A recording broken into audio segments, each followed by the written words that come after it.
Adventures by Morse.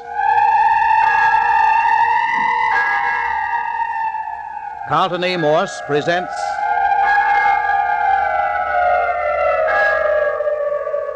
The City of the Dead, featuring Captain Friday. If you like high adventure, come with me. If you like the stealth of intrigue, come with me. If you like blood and thunder, come with me. 8 o'clock on the third night in the City of the Dead. In the afternoon of the second day in the old abandoned cemetery, Captain Friday had locked Jimmy Parker and Phyllis Carroll together and had taken his father, the mayor, and old Dr. Tuner to Lammy Fink's cabin on the edge of the cemetery. They had found 3 bodies in the cellar. One was the strangled body found in old Ernie Morton's grave. The second was the body of the man whom the claw-footed phantom had killed at the back of the mayor's cottage. The third was Lammy Fink. According to Captain Friday, he'd been scared to death. That's right. And while we were in the cellar examining the bodies, the cabin mysteriously burst into flames and we barely escaped with our lives. The bodies were completely consumed. After this experience, the old mayor, my father, complained of being tired and returned to his cottage inside the gates of the City of the Dead. Dr. Tuner and I went down to the deserted ruins of a church to look for the phantom church bell. In the musty rectory where the bell ringer had hanged himself 10 years before, we found old Clawfoot amusing himself with a human skeleton. But the queer creature with flowing beard and flowing robes got away from us. Returning to the caretaker's cottage, we found my dad upset and Phyllis Carroll with a stab wound in her back just under the shoulder blade. Jimmy Parker had been locked in the room with the girl at the time, but he denied the deed. Then Phyllis regained consciousness and sobbed out, "Oh, Jimmy, why did you stab me?" That was at 2 in the afternoon. Now, at 8 in the evening, Dr. Tuner is with his patient. Dr. Tuner, am I going to die? I reckon you aren't even going to be very sick, Miss Carroll. Just lost your mind of blood, and the wound won't even leave a scar. Feel much better after a little sleep, don't you? Oh, I've been asleep? Well, sure you have. Here, let me fix that pillow. Lie on your left side just a little. That'll ease that sick shoulder of yours. Look mighty pretty in that outfit, Miss Carroll, with the firelight playing on you. Oh, I must look terrible. I've been crying so much, but... Not a bit of it. You look like a young girl should look. Oh, Dr. Tuner, what would make Jimmy do a thing like that? No, you'd better let Captain Friday figure that out. That's his business. By the way, he wants to bring Parker in here as soon as you feel like it. Oh, no, please. I can't face Jimmy after he... I reckon that'll be necessary, Miss Carroll. Do I have to see him? Can't be helped, I'm afraid. Well, all right then. Good. We'll have him in now and get it over with. Captain Friday and his father have Parker in his room giving him a going over. I'll just call him.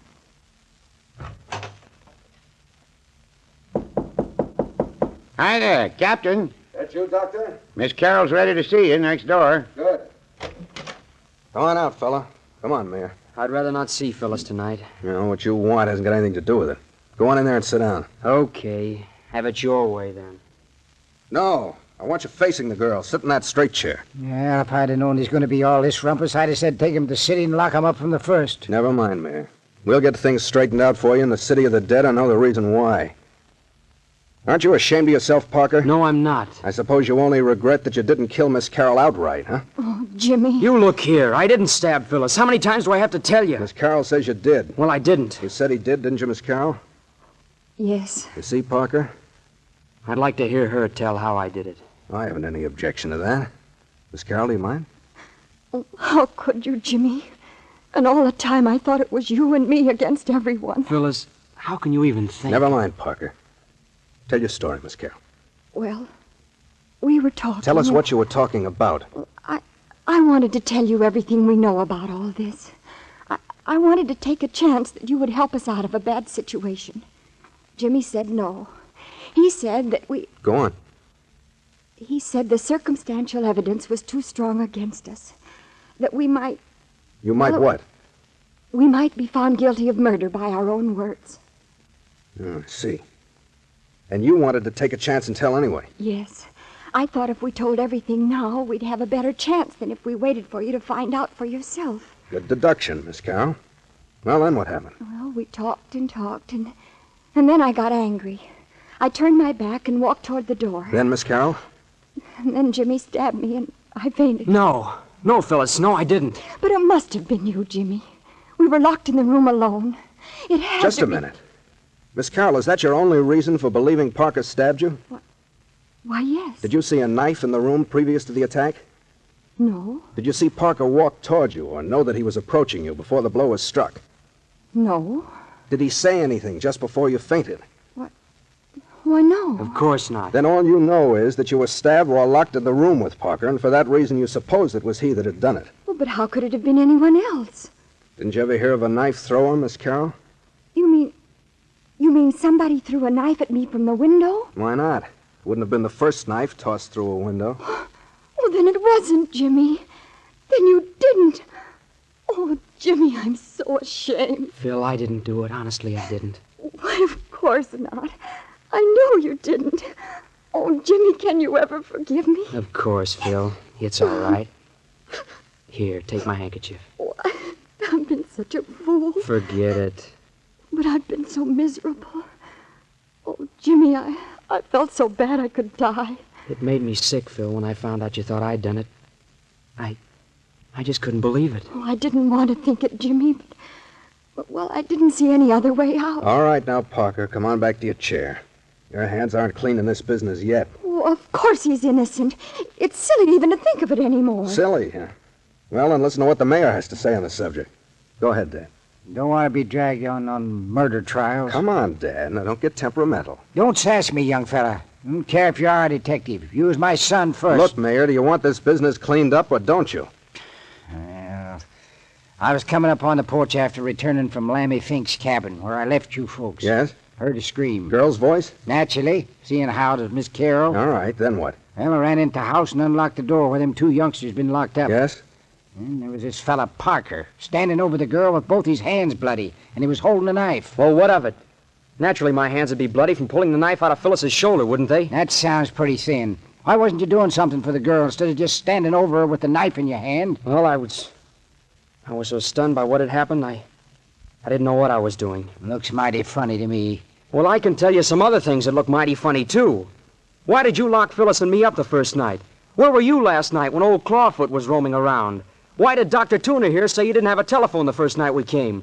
There's plenty for you fellas to explain, too, if you ask me. Captain, take that kid out of here. Take him out. Now, Dad. Take him away, I say. Lock him up down at the city. Do anything you got a mind to, but get him out of my house. Me all-fired presumption of kids in this day and age, Now, look here, Mayor. You haven't any call to be belligerent. You've been picking on him all evening. Picking on him? Picking on him? He's guilty, ain't he? I'm not so certain myself, Mayor. Well, I am. After all, Mayor, you haven't explained to us where you were while the Phantom was murdering that fellow at the back of the house last night. I don't reckon I'm beholden to any of you. I'm mayor of the city of the dead, and if I take it on myself to go down into the city among my citizens, it ain't anybody's business but my own. Of course not, Dad. Now, let's just forget all this quarreling and see if we can't untangle some of these threads. I'm agreeable, Captain.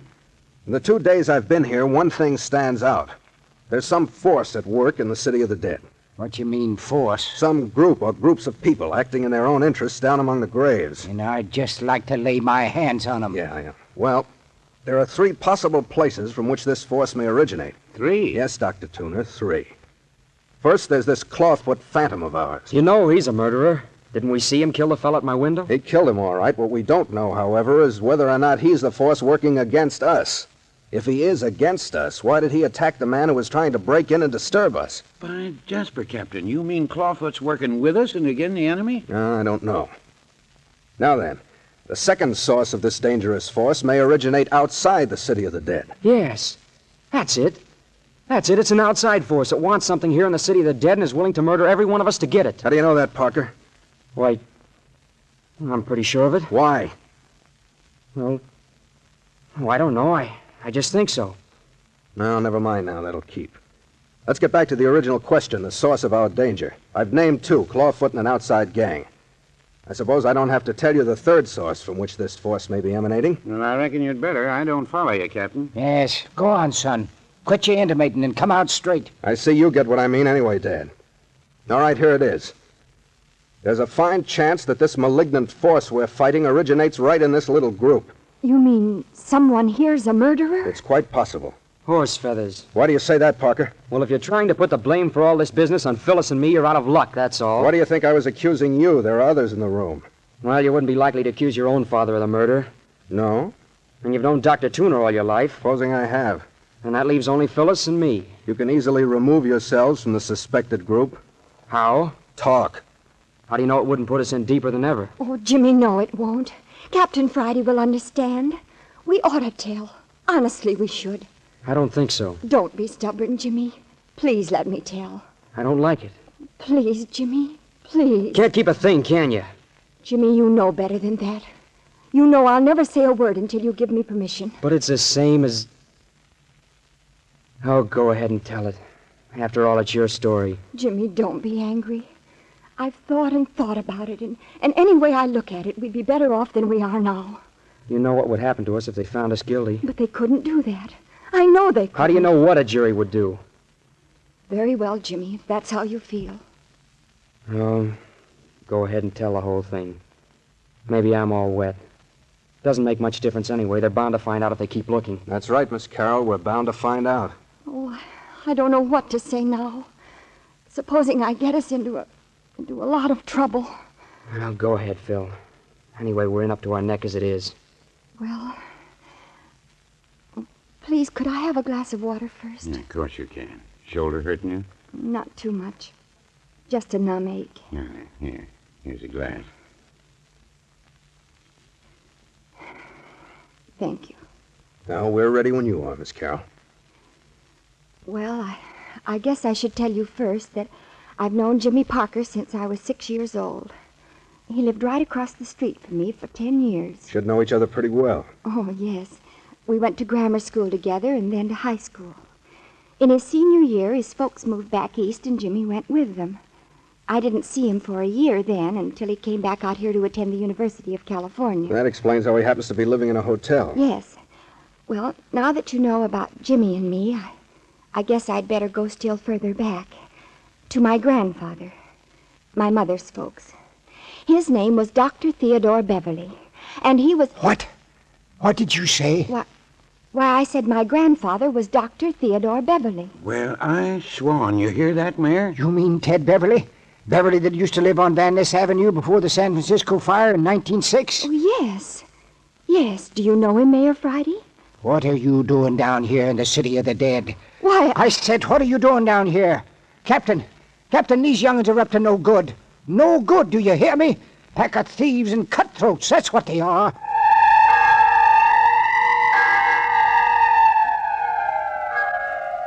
If you just hold your horses, Mayor, you'd hear the reason why Phyllis and Jimmy are down here. Or would you? Are they, after all, the thieves and cutthroats the old caretaker wants us to believe? Personally, I have my doubts, but we'll know better in just a minute.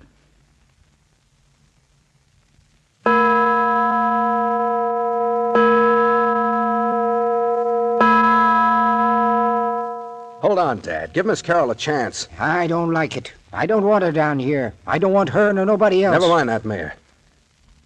Now, go ahead, Miss Carroll. well, before the 1906 fire and earthquake, my grandfather was a very wealthy man. He had a beautiful home on Van Ness Avenue with lawns and shrubbery and servants and, just everything, I guess. You're right there, Miss Carroll. I've seen your grandfather's place, and it did have everything. All this part is just hearsay to me, you know. It was all over before I was born. Well, anyway, I learned just lately that Grandfather Beverly had a yen for collecting black pearls. Yeah, listen to that, Doc. You hear what she says? Black pearls. Yeah, I reckon I heard all right, Mary. Yes, black pearls. Before the fire, he had one of the finest collections in the world. It was worth about $500,000. That's a lot of money, Miss Carroll. It wasn't for my grandfather, Captain Friday. He was very wealthy. Anyway, the fire came and destroyed his business and wiped out his home and left him just a little bit out of his mind. He never quite recovered from the shock. What happened to him? Oh, he lived for a long time after that. I remember him when I was a very small child. He was austere and gruff, and he walked with a kind of stoop. He always acted as though he had something awfully important on his mind. Yep, I remember that characteristic. Used to have the habit of staring right through folks. Give a person the creep. Yes, well, what finally became of him? He was drowned. At least he disappeared, and about a week later a body was taken from the waterfront, and the police identified it as my grandfather. But Mother was never sure. Wasn't sure, huh? No. She kept looking for him for 2 years, but it was no use. The body was finally buried out here in the city of the dead, and things settled down to normal again. Your grandfather left you and your mother quite wealthy, I take it. Oh, no. Hardly anything. Only a little insurance. Well, what became of his business, all his money? I don't know very much about it. I was too little to understand while he was alive, and everyone's awfully vague about it now, but everything seemed to melt away without him to handle it. Well, that might easily happen to a man's business, Miss Carroll, but it couldn't happen to anything as substantial as $500,000 worth of pearls. What became of them? We never knew. Until quite recently. Then you know now? Well, Well, answer. What's the matter with your tongue, young woman? Look here, you don't have to talk to her like that. Mind your own business, Parker. Say, what's the matter with you anyway, Mayor? You act like you were sitting on a keg of dynamite. I reckon the mayor's just a mite interested in Miss Carroll's story, that's all. Got a mighty funny way of showing it. Now then, if everyone has had his say, we'll go on. Miss Carroll, you do know where the black pearls are now. well, I know what became of them. Who told you? Why, no one told me. Then how did you find out? Is that the reason you're down here in the city of the dead? Yes, Miss Carroll. How did you find out about the black pearls at this late date? I had a birthday the 6th of last month. It was my 20th. Yes? On my birthday, I received a little package from Cartwright, Hobson, and Cartwright, the lawyers in the city, you know. And in the package was a letter from the firm saying that they were delivering a sealed package given them on the date of my birth by my grandfather. Yes? Were the pearls in the package, Miss Carroll? Why, no, Mayor Friday. It was much too small for that. It was just a big letter of instructions. Instructions for what?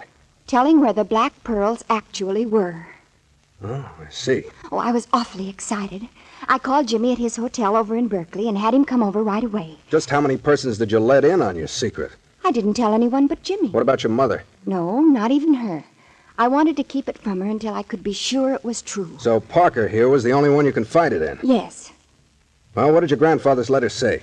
It said that this letter was written to protect my future in case of my grandfather's death before I reached the age of 20. It said that my mother was his favorite relative and that he'd always intended that the collection of black pearls should go to her first child. That's you? Yes. I was the only child born to my mother. How many children were there in your grandfather's family? 3. 2 boys and my mother. Are they living? Well, Uncle Robert may be alive. He disappeared after Grandfather's death, and we haven't heard from him since. Uncle Franklin and his wife are both dead. Did they leave any children? Yes. 1 son. What's his name? Bert Arnold. Where is he now? Dead. What's that? I said he was dead. Murdered. It was his body you found strangled in old Morton's grave. Gosh, all hemlock, Mayor. And I can guess who did it. I'll do the talking, Dad. You mean the murdered man was this girl's cousin? The only known living relative that might dispute her ownership of the black pearls? That's what I said. No wonder you didn't want to tell. The 3 of you down here in the city of the dead alone at night. One of the 3 found strangled in an old grave. Another of you with fresh blisters on your hands. And the motive? $500,000 worth of black pearls. You see, Phyllis, it's just as I said. Try to make a detective see light with all that evidence against us. Oh, but Captain Friday, we didn't do it. We didn't. What could your cousin have wanted in the city of the dead? Well, I suppose he came for the same reason we did. And what was that? To find the black pearl. In the city of the dead? Yes. Where? Phil, don't tell him. That isn't necessary. I'll let that go for now. But look here, son. I think you ought to make him tell where those pearls are hidden. I thought so. I'll bet you've known about him all along. That's why you're so anxious to keep everyone out of the city of the dead. So you could hunt for them by yourselves, you and the doc. No, don't you go bringing me into your ruckus. I'm sitting on the sidelines. Captain, if you don't make that young'un stop accusing me of things, I'm going to lambaste him. Leave the mayor alone, Parker. Yeah, he started. Never mind. Now, Miss Carroll, did you bring Bert Arnold down here with you the night he was murdered? Why, I don't know what night he was murdered. Didn't catch you, did you, mister? No. Well, I'll put it this way. Did you bring him down to the city of the dead with you the night Parker's car was stolen? No. Did you know he was down here or that he was coming down? No. Honestly, we didn't. Now then, you say the black pearls are buried here in the City of the Dead. Yes. Oh, no. That was a rotten thing to do. Let the pearls alone. They belong to Miss Carroll. Well. So the pearls are buried in one of the graves in the City of the Dead. She didn't say that. She didn't need to. No wonder the City of the Dead has come alive by night. I wonder how many people in the world know about this. Oh, probably a very few, Captain. The whole City of the Dead would have been dug up and redug by now. $500,000 ain't to be sneezed at. Those pearls belong to Miss Carroll no matter who finds them. Reckon they belong to the one who has them. Well, Mayor Friday, if you aren't the lowest old codger... Quiet, Parker. Miss Carroll, that letter of instructions from the law firm, where is it? What? We burned it. That's a lie, Parker. Prove it. You'll be glad enough to bring it out when you go before a jury for murder. You don't think I killed Bert Arnold. You know you don't. And what's more, you don't think I stabbed Phyllis. You'd be surprised what I think. Do you know of anyone else who might have reason to stab her? There's somebody else mighty anxious not to have her tell what she knows about those pearls. Who? If I knew, there wouldn't be any mystery. By the way, Mayor Friday couldn't throw a knife, could he? He had the opportunity. Why, you young whippersnapper? Hold it, Dad. That's enough out of you, Parker. Go on into your room. But what about Phyllis? Never mind about her. You get into your room before you get yourself in more trouble. Afraid to look into your own father's actions too closely? Is that it, Captain? Get into your room, Parker, now. Okay. Never mind the strong-arm stuff. Dad, I want to talk to you and Doc Tooner out in the kitchen. Miss Carroll, you'll be all right here for a few minutes. Yes, I'll be all right, I guess. Well, if you feel uneasy or need anything, you just sing out. Come on, Dad, in the kitchen. Yeah? What for? What's this all about? I think you know. Close the door, Doc. You and Doc Tooner have got to face it. Let's get it over with. You'd think I was your prisoner instead of your father. Now then, Dad, what's it all about? Huh? What's what all about? Come on. Why all this mystery with me? Don't know what you're talking about. Oh, yes, you do. You know plenty. And if it's on the level, why can't you trust me? Ain't nothing to trust you with. You and Dr. Tooner here have known about those black pearls all along. I knew Doc was making a mistake when he confided in you. Oh, you did you? Don't you suppose I know why you haven't been down in the City of the Dead to look for graves that might have been tampered with? I wouldn't stick my nose in where it ain't wanted if I was you, son. You've been opening the graves yourself, you and Doc. Fine pair you are.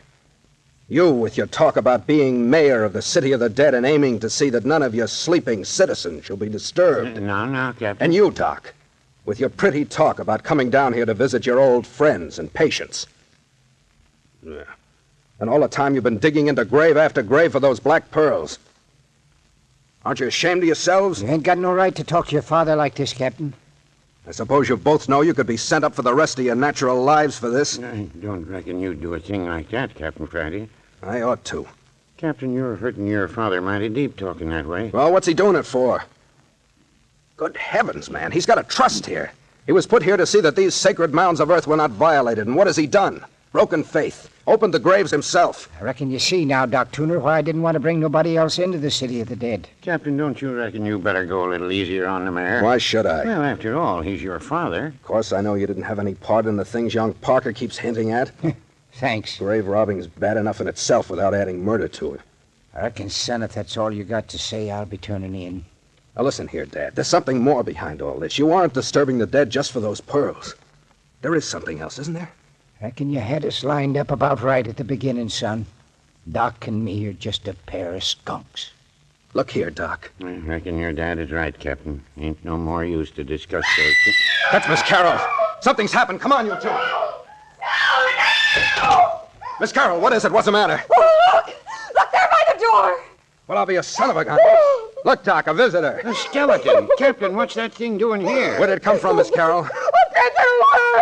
Take it away! Now, Miss Carroll, I don't reckon a skeleton can hurt you much. Supposing you tell us how it got there so we can do something about it. Well, the door just suddenly opened and the skeleton walked in and collapsed on the floor. And then the door was pulled closed. Dang lively skeleton to do that, if you ask me. Hey, Doc, come here and look at this. What in the name of Sam Hill are you doing to it, Captain? Now, look. The bones are joined together with pieces of wire. Now, what sort of monkey business is this? Here, look. A message tied about its neck. Message? What does it say?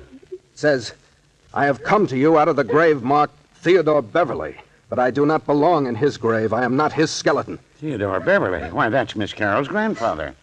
My grandfather. Grab her, Doc. She's fainted.